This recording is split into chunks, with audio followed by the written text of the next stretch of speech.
सकळांच्या पाया माझे दंडवत आपुलादे चित्त शुद्ध करा. प्रस्तुत प्राप्त प्रसंगी प्राप्त स्थळी कीर्तनरूपी सेवेकरता निवडलेला अभंग अखिल कोट ब्रह्मांड नायक पांडुरंग परमात्म्याचे लढीवळ असणारे भक्त देवनिवासी सुप्रसिद्ध साधू वैराग्याचे महमंत पुतळे श्रीमंत संत श्रेष्ठ जगद्गुरु तुकोबराय या अभंगामधून या मृत्यू लोकावरती जन्माला आल्याच्या नंतर माणसाला उपदेश करतात. आता तरी पुढे हाची उपदेश नका करू नाशा आयुष्यात. बाबा हो, हा नरदेह भगवंताने तुम्हाला दिला.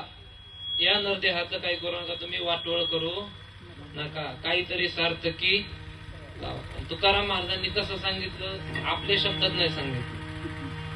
कसं सांगितलं?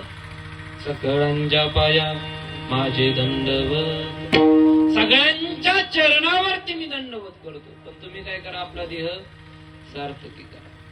अरे एवढ्या थांबले का? साधन मी सांगितलं.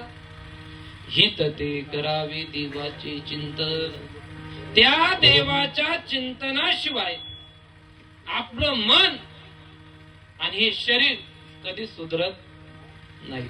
मग महाराजांनी व्यापार सांगितला.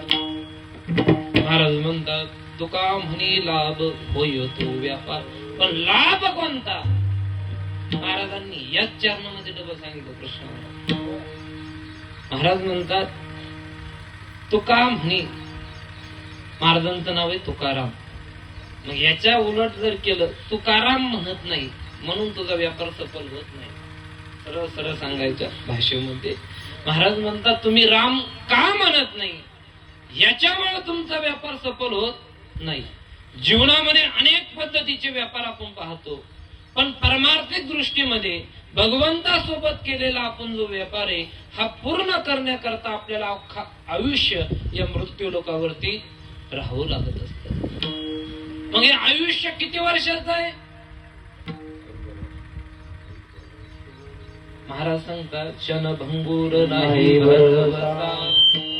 किती दिवस, किती मिनिटाचा भरवसा नाही.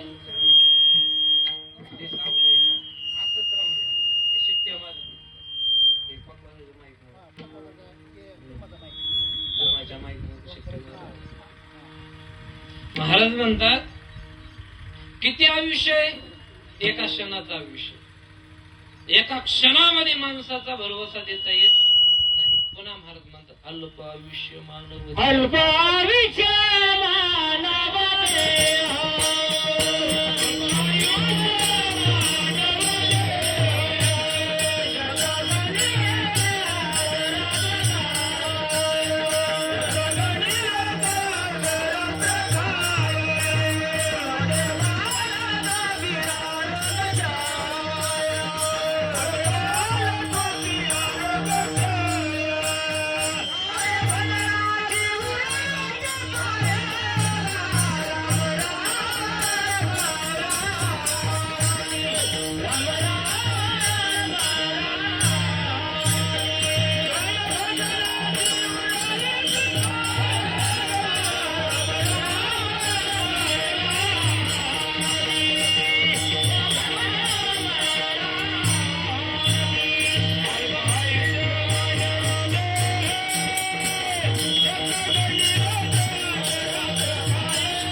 माणूस जन्माला आला. किती वर्षाचा आहे?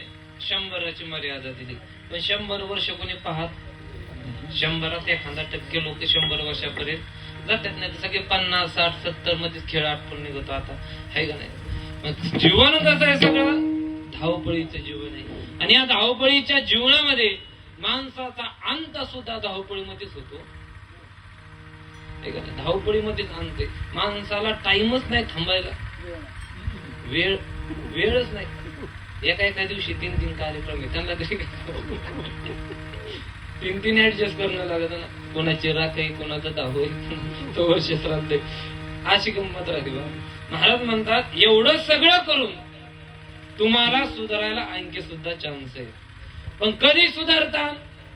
खऱ्या अर्थानं त्या भगवंताच्या चरणाजवळ तुमचं काय जाईल? मन जाईल. त्या भगवंताला तुम्ही काय करताल? साष्टांग दंडवत करतात, त्याच्या पायापाशी जातात, त्याला आलिंगन देतात. त्यावेळेला तुमचा देह कसा होईल? सार्थकी लागल. नाही तर सार्थकी लागणार नाही. मग महाराज म्हणतात आता कैसे जाणी, यायचं बी जायचं बी, खाली थांबायचं नाही. मग चालेल पंढरपूरची वारी आहे ना. पुनरपी मरणम पुनरपी जननम, पुन्हा पुन्हा जन्माला यायचं, पुन्हा पुन्हा मरायचं, पण मुक्ती नाही. आहे का नाही? किती अंत पाहू, किती वेळा मी अंत पाहायचा, किती वेळा मी माझं मरण पाहायचं. तुकाराम महाराज म्हणतात मरण माझी मरून गेले. महाराज म्हणतात मरण माझं आहे, पण मी एकदाच मरून गेलो, पुन्हा आलो नाही. पण मेलो कशा रूपाने? कीर्ती रूपाने मेलो, शरीर रूपाने नाही. मग आपण आज तुकाराम महाराजांचं वैकुंठ गमन सोहळा साजरा करतो. कशा स्वरूपामध्ये साजरा करतो? शरीर भगवंतापाशी, मन मात्र मृत्यू लोकावरती. मन एवढं चंचल आहे. महाराज म्हणतात वैकुंठामध्ये जरी गेलो तरी मला या मनाने 3दा खाली आणलं. कितीदा? 3दा आलो. महाराज म्हणतात आम्ही वैकुंठ वासी आलो याच कारणासी, बोलिले जे ऋषी साच भावेवर. कशा करता? हे आपल्याला सुधारण्याकरता. म्हणून महाराजांनी या अभंगामध्ये उपदेश केला. खऱ्या अर्थाने याच्यामध्ये 3 उपदेश पाहायला मिळतात आपल्याला. की संसारिक जीवनामध्ये आपण उपदेश पाहत असताना पहिला उपदेश आहे आई बापाने आपल्या मुलाला केलेला उपदेश आहे. नंतर आई बापापासून लांब गेल्याच्या नंतर गुरुनी शिष्याला केलेला उपदेश आहे. आणि तिथून पुढे गेल्याच्या नंतर ना देवप्राप्तीसाठी संतांनी केलेला उपदेश आहे. मग पहिला उपदेश आईने लेकराला केलेला उपदेश आहे. ऐका ना, माऊली ज्ञानोबा म्हणतात ज्ञानाबाई माझी अनाथाची माय. अनाथाची माय कोणाचा? भगवंत आहे. या मृत्यू लोकावरती फक्त आई बाप कशा पुरते? मृत्यू लोकावरती जे आई बाप आहेत, हे आई बाप पुढच्या जन्मामध्ये आपल्याला पाहायला भेटतात का? पुढचा जन्म पाहिला का तुम्ही? पाहिला का पाहिला नाही? जन्माला आले ना. महाराज म्हणतात पुढचा जन्म कोणाला कळत नाही. कळला तरी तो का साधारण माणूस राहत नाही. मग महाराज म्हणतात की पुढचा जन्म जर स्मरण करायचा असेल तर आपलं अख्खं जीवन त्या भगवंताच्या चरणावर जावं. तुकाराम महाराज म्हणतात ज्या ज्या वेळेला भगवंताचा अवतार झाला त्या वेळेला मी त्या भगवंतासोबत कुठं आलो? मृत्यू लोकावरती आलो. नामदेवाच्या रूपामध्ये, तुकारामाच्या रूपामध्ये अनंत अवतार तुकोबाराने भगवंतासोबत घेतले. भगवंताचे अवतार किती? 24. प्रामुख्याने किती? 24. त्यातले आपल्या सगळ्याला फक्त 10 माहिती. 24 पर्यंत कोण पोहोचत आणि कोण सांगत नाही. सांगितले तरी आपल्या डोक्यामध्ये राहत नाही. कसं राहतंय? वयामानाने कान काम करीत नाही, वयामानाने डोळ्याचे बॅटरी बी काम करत. 25 मध्येच बॅटरी लागली आता पोराला. आता तर 5 वर्षातच लागत आहे का नाही? बुद्धी काम करत नाही. मग महाराज म्हणतात करून करून भागलं देवपूजेला. असं तुमचं आमचं काम आहे. महाराज म्हणतात आधी सुधारा. कधी? सगळं होण्याच्या अगोदर. प्रपंच करीत करीत परमार्थ सुद्धा करा, त्याशिवाय तुम्हाला सोडवणूक नाही. महाराज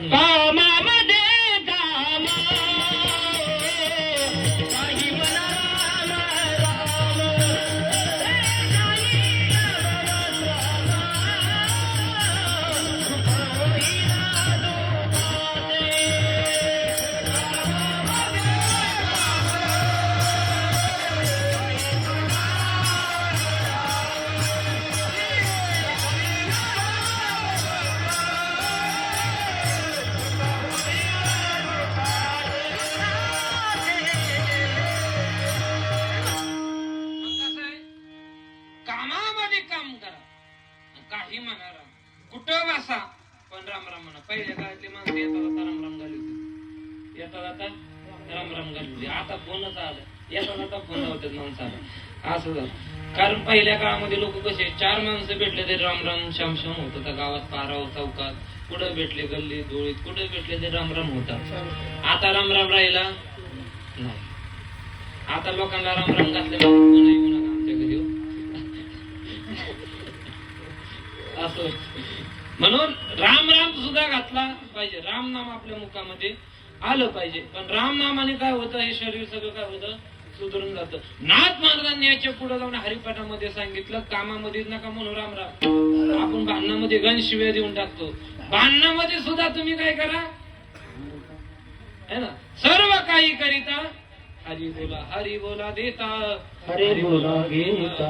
सर्व काही करिता हरी बोला उठता बसता भांडता कांडता सर्व काही करिता फक्त काय म्हणा हरी म्हणा.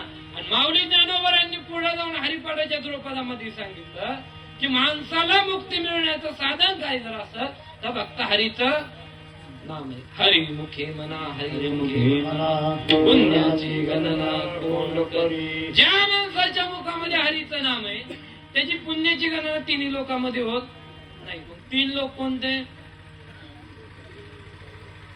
3 लोक आहे ना आपले, पाताळ मृत्यू आणि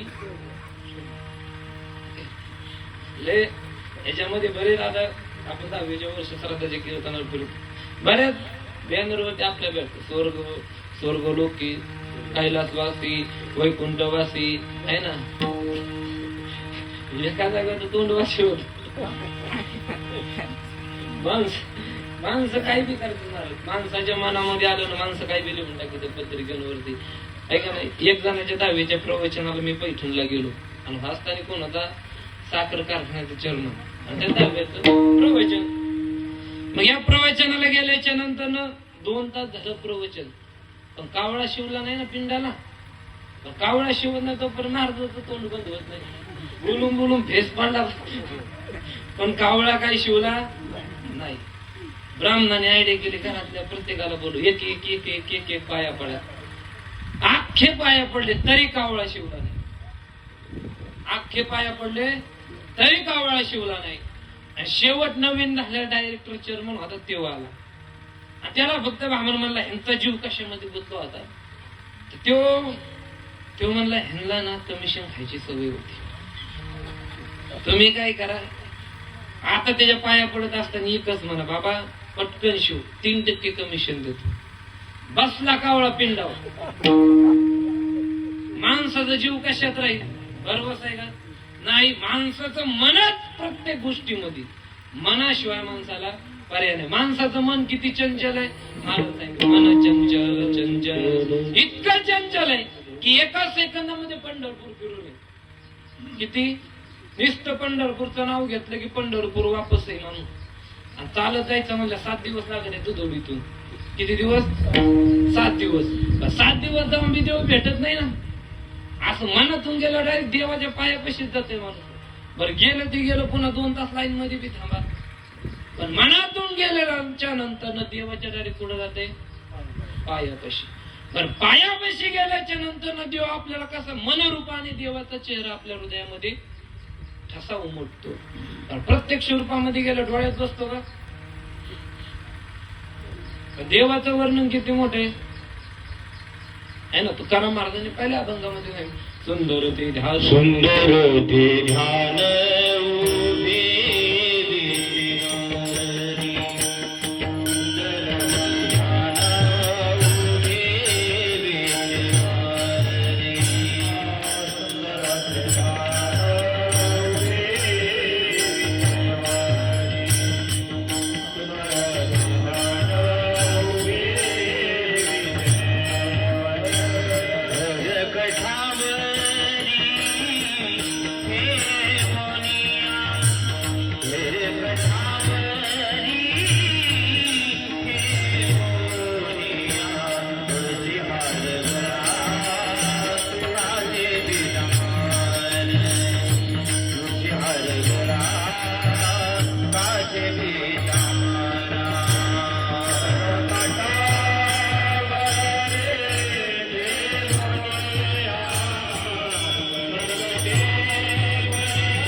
पण ते सुंदर रूप दिसतं कधी? डोळं झाकल्याच्या नंतर सुंदर रूप दिसतं. आहे का नाही? सुंदर रूप डोळे झाकल्याच्या नंतर आहे. नाही तर डोळे उघडे असते तर पायापासून कळसापर्यंत देवच आपल्या त्या ठिकाणी दिसतो. पुढे चालून महाराज म्हणतात, गळ्यामध्ये काय आहे? तुळशीचा काशी पितांबर मकर कुंडले तळपती श्रवणी कंडी गस्तुमने विराजित. पण महाराज म्हणतात, हेच माझ्या जीवनाचं खरं सुख आहे, याच्याशिवाय मला काही लागत नाही. संतांनी आपल्याला उपदेश केला, बाबा या मृत्यू लोकावरती जन्माला आले, पण जन्माला येत असताना कितीतरी कष्ट तुम्हाला या ठिकाणी भोगणे. ऐका ना, किती कष्ट भोगणे. 9 महिन्याचा गर्भवास तुम्हाला भोगणे, आणि या 9 महिन्याच्या गर्भवासातून तुम्ही बाहेर येतात. किती महिन्याच्या? 9 महिन्याच्या. सगळे आपण गर्भवासाच्या दुःखामधून बाहेर आलेलो आहे, आणि प्रत्येकाने देवाला शब्द दिलेला, देवा 9 महिन्याच्या गर्भामध्ये असताना आपल्याला देवाकडे आपण प्रार्थना करतो, देवा या गर्भवासाच्या दुःखामधून मला काय कर बाहेर. एक वेळ काळी या दुःखावे दे. एक वेळ काळी या दुःखावे दे. एक वेळ काळी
प्रार्थना करतो. किती वेळा?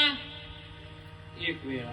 ऐका ना, मग प्रार्थना करून त्या देवापाशी आपण नवस करतो, देवा या 9 महिन्याच्या गर्भवासाच्या दुःखामधून आता मला बाहेर काढ. देव म्हणतो, बाबा मी तुला बाहेर काढतो. काढल्याच्या नंतर तू काय करतो? 9 महिन्याच्या गर्भवासामधून आपण बाहेर आल्याच्या नंतर आपण काय करतो?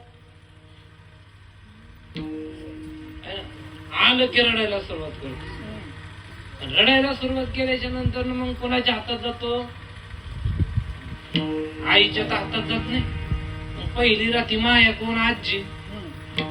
आजीच्या हातामध्ये गेल्याच्या नंतर नाक माया चक्र त्या बाळावरती पडत. मग त्या चक्रामध्ये बसल्याच्या नंतर माणूस आयुष्यभर बाहेर पडत नाही. मग त्याला नाते जोडत चालतात. आजी, आजोबा, आई, बाप, मामा, मामी, मावशी, आत्या, असे नाते जोडत त्याला चालतात. मग हे कितीपर्यंत चालतं? जोपर्यंत तो चौघाच्या खांद्यावर जात नाही तोपर्यंत ही नाती चालू आहे. मग एकदा का या मृत्यू लोकांमधून आपला निरोप झाला की लोक आपल्यासाठी सुद्धा थांबत, आपलं नावच कट करून काढतात, डायरेक्ट म्हणतात बॉडी पुढे आली. लोक आपलं नावच घेत नाही मेले. लोक काय म्हणतात? बॉडी पुढे शिकाली. बॉडी गावाच्या जवळ आली की लोक घरून कुठे निघत्या, मग घरून काही चावडीत थांबत्या, काही टेपाला थांबत्या, काही घरी थांबत्या. अशा टप्प्यावर लोक थांबत्या. बरं अशा थांबल्याच्या नंतर मग बाहुकीला बी दम निघत नाही. बाहुकी सुतळी बांबू घेऊन तयारच राहते. बाहुकी बी सुतळी बांबू तयार घेऊन तयारच राहते बाहुकी. माणूस टेकलं इकडे यांचा बांधायचा कार्यक्रम चालू. बरं बांधलं, खाली बांधा का निष्ठू नाही, वर काय बांधायची गरज आहे? शरीराला बांधायची गरज आहे का? शरीराला बांधायची गरज आहे का? मेल्याच्या नंतर हे शरीर कसं आहे? 75 वर्षापर्यंत त्या शरीरातून दुर्गंध आला नाही. 2 तासात दुर्गंध येईल का? बरं 2 तासात मेलेला माणूस उठून बसेल का? बरं उठून बसायला बी आपण माऊली ज्ञानोबा तुकोबराव महाराज आहे का? आपल्या कीर्तनात लोक उठून बसायला आपल्यात बसलेली खाली पडते. पण अशी आपली कीर्तन. कारण महाराज म्हणतात की कीर्तनकाराची वाणी कशी पाहिजे? मोठी अमृताची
अमृतवाणी.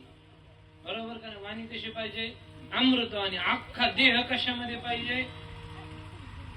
परमार्थामध्ये. तुकाराम महाराज पुन्हा सांगतात, कलियुगा माझी संत झाले.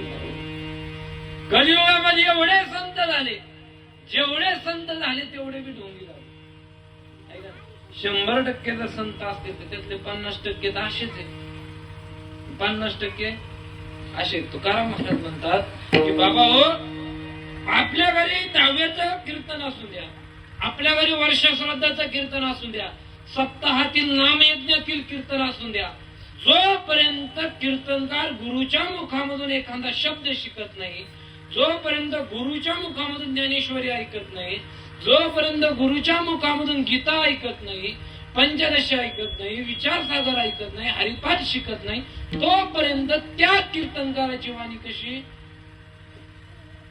अपुरी आहे का? माऊली ज्ञानोबा म्हणतात, जीवनामध्ये गुरु केला पाहिजे, पण गुरु बी कसा असला पाहिजे? अधिकार संपन्न असला पाहिजे. कारण तर गुरु आपण असं करतो की त्या गुरुचं आपलं काय सूत्र जुळत. आपल्याकडे अशी पद्धत झाली महाराज, पाऊल टाकला की गुरु, पाऊल टाकला की गुरु.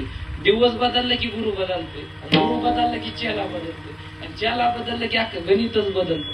अशी पद्धत झाली. याच्यामध्ये तुकाराम महाराज म्हणतात की बाबा हो, तुम्हाला जर तुमचं जीवन सुधारायचं असेल, याच्याकरता संतांनी गुरु करायला सांगितलं. पण माऊली ज्ञानोबा महाराज सांगतात, गुरु हा कोणता राजा आहे? गुरु हा संत कुळीचा राजा, गुरु हा प्राण विसावा. गुरु संत कुळीचा राजा आहे, पण तो गुरु केल्याशिवाय आम्हाला अनुभव सुद्धा कळत. हरिपटामध्ये सांगतात, गुरु विन अनुभव कैसा कळे, तपे विन दैवच प्राप्त. तुमच्या जीवनामध्ये गुरु नाही, तुम्ही किती देव करा, तुम्हाला काही साधन प्राप्त होत नाही.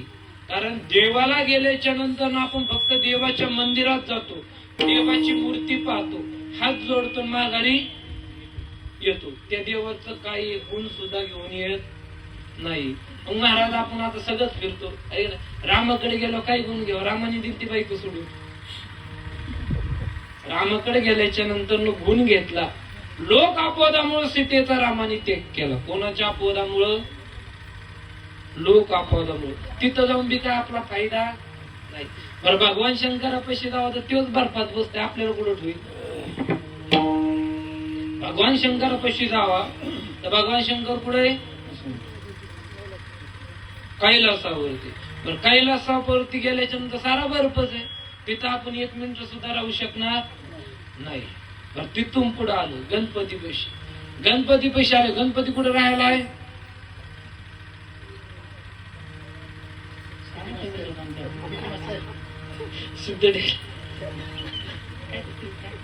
बापाच्याच घरी राहील ना देव, कैलासावर आहे का नाही? गणपती कुठे? रिद्धी सिद्धी सोबत त्याच्या घरी. बरं, तिथून पुढे गोकुळामध्ये गेलं, आपण काय गुण घ्यावा? गोकुळामध्ये जर आपण गेलं, भगवान श्रीकृष्णाला बायका किती? तर 16,108. त्याच्या आपण गुण घेऊन आल्याच्या नंतर त्याच्याकडून गुण घेऊन आलो, आपल्या राहायला तरी जागा राहील का? राहायला नाही, पायी ठेवायला सुद्धा जमीन पुरणार नाही. 16,000 बायका म्हणल्यानंतर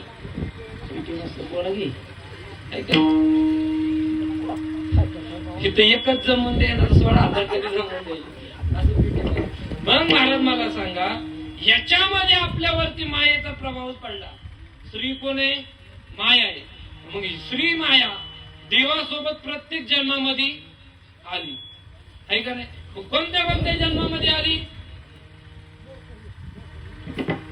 आता हे सगळे रामायण ऐकणारे, भागवत ऐकणारे तुम्ही सगळे, मला सांगा, रामाला बहीण होती का?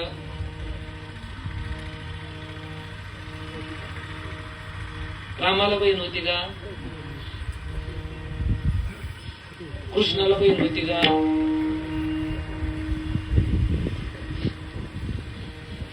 महाराज, प्रत्येक जन्मामध्ये देवाबरोबर माया जन्माला आली. बरोबर काय? कृष्णाची बहीण जन्माला आली, पण ती कधी जन्माला आली आणि कुठे जन्माला आली? काल्याच्या कीर्तनामध्ये आपण म्हणतो, नंदाच्या घराला मदनी गोकुळाला माया उपजली. ते आणा मला इकडं पुन्हा. माया आणली, कंसाच्या बंदी खाण्यात आपटली. आपटायच्या अगोदर माया कुठे गेली? उडून. आणि आकाशात जाणारी माया काय सांगत होती कंसाला? आहे का नाही? माझ्या आधी तुला मारणारे मृत्यू लोकावरती जन्माला आला. माया हे आपल्याला विधान आहे, संकेत. देवाने सुद्धा आपल्याला मृत्यू लोकावर जन्माला आल्याच्या नंतर कृष्ण मला संकेत देऊन दिले. बघा, पहिल्या शब्दाला पहिलं लग्न होतं, नंतर पोरं होत्या. मग पोराचं लग्न झालं, तिथून पुढे आपली रिटायरमेंट राहते. रिटायरमेंट झाल्याच्या नंतर तरी सुद्धा आपण रिटायरमेंट घेत नाही. देव म्हणतो आणखी काम करतो का? कर. मग केस पांढरे होत्या. आणखी काम करतो का? कर. मिश्या पांढऱ्या होत्या. मिश्या झाल्याच्या नंतर दात गळून जात्या, आणि दात गळून गेल्याच्या नंतर माणूसच गळून जातो. कुठपर्यंत? चौघाच्या खांद्याला जाईपर्यंत. बरं, चौघाच्या खांद्यावर गेलं बी लगेच आपल्याला मुक्ती का? आहे का मुक्ती? 10 दिवस तर आपण इथंच आहे पिंडदानापर्यंत. मग पिंडदानापर्यंत आपण काय बघतो? आहे ना, पिंडदानापर्यंत आपण काय करतो? कोण काय बघतो, कोण काय करतो, हा सगळा परिसर काय करतो? डोळ्याने पाहतो. मग पाहत असताना मग आपण म्हणतो, बाबा ज्यांच्यासाठी मी एवढं केलं ज्यांच्यासाठी मी एवढं केलं ते आज काय करते, मला जाऊन आले पोटभर कचकटून खाऊन घेतले. मला मशाणामध्ये वाट लावलं, माघारी आले, हातपाय धुले, कडुलिंबाचा पाला खाल्ला, काळा चहा पेले आणि कचकटून 2 भाकरी खाल्ल्या. पुन्हा मग रडायला ताकद तर आली पाहिजे ना. नाही खावा तर रडायचं कसं? 10वीचं कीर्तन, वर्ष श्राद्धाचं कीर्तन म्हणून आपण हे चाळ पाहतो बघा. मग 10वा झाला, 10व्याच्या दिवसापर्यंत माणूस सगळं काय करतो, विसरतो. जेवढं अंतविधीला रडत नाही, रडतो तेवढा सावडायला रडत नाही. जेवढा सावडायला रडतो तेवढा 10व्याला रडत नाही, दिवसाला रडत नाही. वर्ष श्राद्धाला तर हसतच वर्ष श्राद्ध होत. मग या वर्ष श्राद्धाच्या दिवसापर्यंत जो कालावधी, तो कालावधी आपला कुठं जाण्याचा आहे, वर. पण वर जाताना सुद्धा आपल्याला भूक लागते ना. मग आपण काय करतो, त्याच्या नावाने काय करतो, पित्तर जेवायला घालतो. तर पित्तर जेवाय घातले, पित्तर जेवाय घालून सुद्धा त्या ठिकाणी 12व्या वर्ष श्राद्धाच्या दिवशी तिथं आपण 13 पित्तर पुन्हा जेवायला घालतो. बरं हे सगळं झाल्याच्या